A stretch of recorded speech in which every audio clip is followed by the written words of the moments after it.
आज Doubtnut app download करें। Doubtnut पर अपने सभी गणित, रसायन विज्ञान, भौतिक विज्ञान और जीव विज्ञान के डाउट्स का करो सफाया।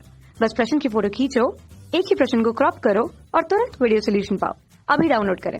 हेलो फ्रेंड, इस प्रश्न में पूछा गया है कि ट्रांसफार्मर जो है किस सिद्धांत पर कार्य करता है। दूर स्थानों तक जो है ऊर्जा पहुंचाने के लिए इसका उपयोग किस प्रकार से किया जाता है।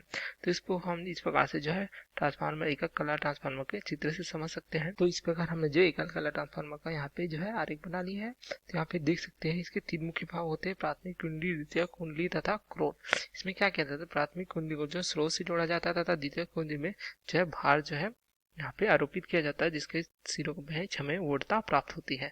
तो क्रोड के द्वारा जो है यहाँ पे चुंबकीय फ्लक्स का जो है वितरण किया जाता है प्राथमिक कुंडली से द्वितीय कुंडली की ओर। तो हम देखें इसमें जो है हम प्राथमिक कुंडली में प्रत्यावर्ती वोल्टता, स्रोत वोल्टता वीपी अगर देते हैं तो क्या होगा, यहाँ पे धारा आईपी जो है प्राथमिक की धारा प्रवाहित होगी।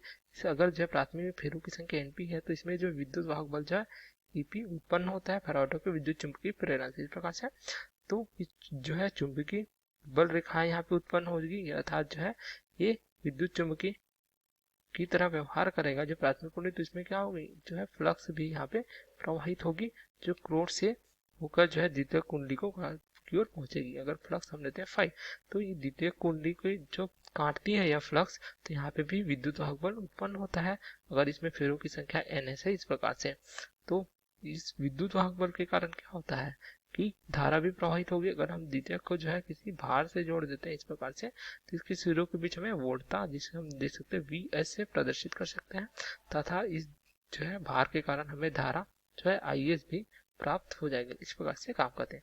तो जो है यहाँ पे फ्लक्स जो है एक कुंडली से द्वितीय कुंडली, दूसरी कुंडली में पहुंचती है। फ्लक्स ये क्रोड के द्वारा जो है एक दूसरे जो है विद्युत रूप से नहीं जुड़े होते। तो यह कह सकते हैं हम कि यह कौन से सिद्धांत पर कार्य करती है, यह कार्य करती है न्यून प्रेरकत्व के सिद्धांत पर।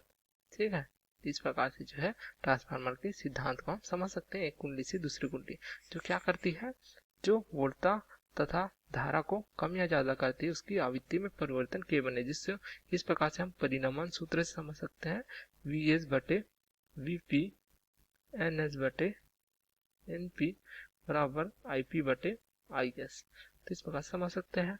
यहाँ पे VS जो है द्वितीयक की वोल्टता, VP जो है प्राथमिक की वोल्टता, NS जो है द्वितीयक में फेरों की संख्या, NP प्राथमिक में फेरों की संख्या, IP जो है प्राथमिक की धारा तथा IS द्वितीयक की धारा को प्रदर्शित करती है। यहाँ पे आवृत्ति का मान जो है क्या होता है, ये हमें प्राप्त होता है नियत रहता, अर्थात जो है परिवर्तित नहीं होती, प्राथमिक से जो है नियत की जो है द्वितीयक की ओर अर्थात नियत रहती है। इस प्रकार से जो हम कर सकते हैं। आगे पूछा गया है कि दूर स्थानों तक ऊर्जा पहुंचाने में इसका उपयोग किस प्रकार से किया जाता है। तो हम देखें अगर कि जो जनन स्टेशन होते हैं इस प्रकार से होता है, इसमें जो है ऊर्जा का जो मान कम प्राप्त होता है तथा धारा जो है हमें जो है अधिक मात्रा में प्राप्त होती है, अर्थात धारा लिख सकते हैं हम आई का मान क्या होगा, ये होगा अधिक प्राप्त हो जाएगा। तो अधिक धारा प्राप्त होने के कारण जब हम धारा को जो है अपने घरों तक अगर पहुंचाते हैं तो क्या होगा, इसे जो है चालक तारों के द्वारा पहुंचाया जाता है इस प्रकार से। तो चालक तार होते हैं जो तो उसमें क्या होता है, तारों में जो उसका जो है क्या होगा, कुछ प्रतिरोध हमें प्राप्त हो जाएगा। तारों के प्रतिरोध के कारण क्या होगा, जो है विद्युत ऊर्जा उसमें ऊर्जा में परिवर्तित होगी। तो उसमें क्या हो जाएगा, उसमें ऊर्जा हम क्या लिख सकते हैं यहाँ पे, ऊर्जा ये हो जाएगा I का वर्ग R। ठीक है, अगर I का मान बहुत अधिक है जैसा हम देख सकते हैं, तो उसमें ऊर्जा भी बहुत अधिक प्राप्त होगी, अर्थात हम यहाँ पे ऊर्जा की हानि प्राप्त होगी। ऊर्जा की हानि होने के कारण हमारे घरों में जो हमें धारा का मान चाहिए वो हमें जो है प्राप्त नहीं होगा। ठीक है, तो हमें क्या करना पड़ेगा, इसको जो है धारा का मान कम करना है। तो धारा का मान किसके द्वारा किया जा सकता है, ये किया जा सकता है ट्रांसफार्मर के द्वारा। अर्थात अगर हम यहाँ पे जो है ऊंचाई ट्रांसफार्मर लगाते हैं जनन या जो पावर हाउस में, तो ये क्या करेगा, ये जो है वोल्टता के मान को जो है बढ़ा देगा तथा जिससे क्या हो जाएगा, धारा का मान जो है ये कम प्राप्त हो जाएगा। तो अधिक वोल्टता तक हम यहाँ पे बढ़ा देते हैं ट्रांसफार्मर का उपयोग करके। ठीक है, इस प्रकार से जिससे जो है उष्मा ऊर्जा की हानि नहीं होती, क्योंकि धारा का मान देख सकते हैं हम कम है, तो उसमें ऊर्जा जो है क्या हो जाती है, ये हो जाती है कम प्राप्त होती है। तो विद्युत ऊर्जा जो है उसमें ऊर्जा में कम परिवर्तित होता है। तो जब हम घरों के पास पहुंचते हैं तो यहाँ भी एक जो है हम ट्रांसफार्मर का उपयोग करते हैं, जो क्या करती है, जो वोल्टता के मान को यहाँ पे जो है कम करके हमारे घरों तक पहुंचाती है।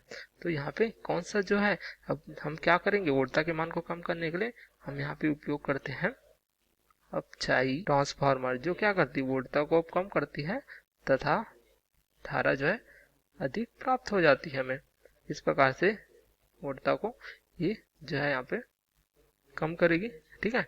तो धारा हमें अधिक प्राप्त होगी, जिससे हमें जो है घरों तक जो है हमें धारा उपयुक्त प्राप्त हो जाती है। इस प्रकार जो है यही पूछा गया था कि उपयोग किस प्रकार। तो हम वोल्टता तथा धारा के मान को कम ज्यादा करके अपने जो है जनरल स्टेशन या पावर हाउस से जो है धारा अपने घर तक उपयुक्त मात्रा में प्राप्त कर सकते हैं, इसलिए जो है ट्रांसफार्मर का उपयोग किया जाता है।